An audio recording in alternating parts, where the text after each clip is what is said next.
প্রিয় বন্ধুরা, এটা হচ্ছে আমার গ্রামীণ পার্কের দৃশ্য। দেখতে পাচ্ছেন আপনারা কত সুন্দরভাবে সরিষা ফুলগুলো ফুটে আছে। আবার এদিকেও আছে, আপনাদেরকে দেখানোর চেষ্টা করব। আবার দেখতে পাচ্ছেন এদিকেও সরিষা ফুল ফুটে আছে। এখানে একটি ক্ষেত, আবার সামনে আবার একটি ক্ষেত আছে।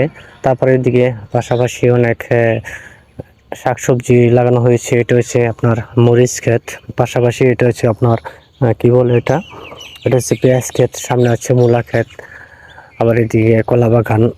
তো দেখেন কত সুন্দরভাবে ফুলগুলো ফুটে আছে, অসাধারণ।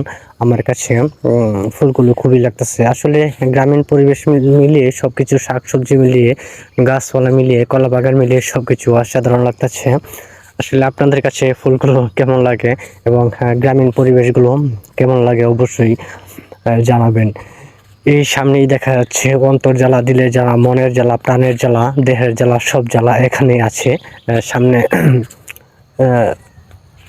ধানের বীজ ফেলা হয়েছে আর কি। তো দেখতে পাচ্ছেন আপনারা, এখান থেকে আবার অনেক আমরা খাদ্য পাবো আর কি, ধান পাবো। ধান থেকে চাউল, এই ধান নিয়ে অনেক পরিশ্রম করতে হয় আমাদের।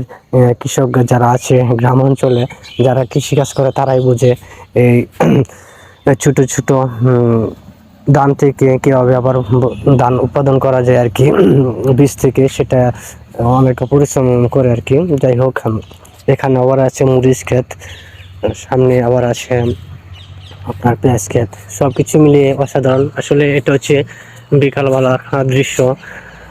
আজকে শুক্রবার, কাজে যাইনি।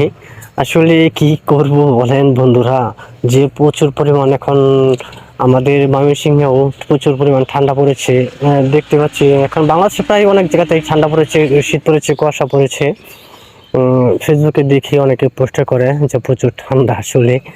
তো তারপরেও এই ঠান্ডার ভিতরে এই ঠান্ডার সময় আমাদের কাজে যেতে হয়। যারা আমরা কর্মজীবী মানুষ আছি, দিনমজুর আছি, তাদের তো প্রচুর পরিমাণ কষ্ট। যাই হোক, কথা বলতে বলতে আবার এখানে আমি চলে আসলাম আমার গ্রামীণ পার্কের মেইন সেন্টারে।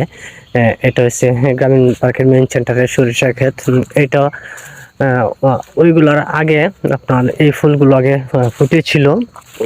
তো এখন প্রায় ফুলগুলো প্রায় ঝরে যাচ্ছে আর কি। বীজ, ফুল থেকে বীজ রূপান্তরিত হয়েছে আর কি। প্রায় মোটামুটি সরিষা ধরে গেছে। একটু আপনাদেরকে সরিষা দেখাই। এই দেখেন সরিষা কত বড় বড় হয়ে গেছে, অসাধারণ। ওয়াও! আসলে এই বিকালবেলা খুবই কুয়াশাময় একটা সময়। সকালবেলা আজকে প্রচুর কুয়াশা ছিল, বিগত কিছুদিন ধরে অনেকটাই কুয়াশা। যাই হোক, আপনাদের কাছ থেকে এখন বিদায় নিতে হবে। তো আসলে গ্রামীণ পরিবেশগুলো আপনাদের কাছে কেমন লাগে অবশ্যই জানাবেন। তো আজকের মতন এখানেই বিদায় নিচ্ছি। সবাই ভালো থাকবেন, সুস্থ থাকবেন। আসসালামু আলাইকুম, ধন্যবাদ।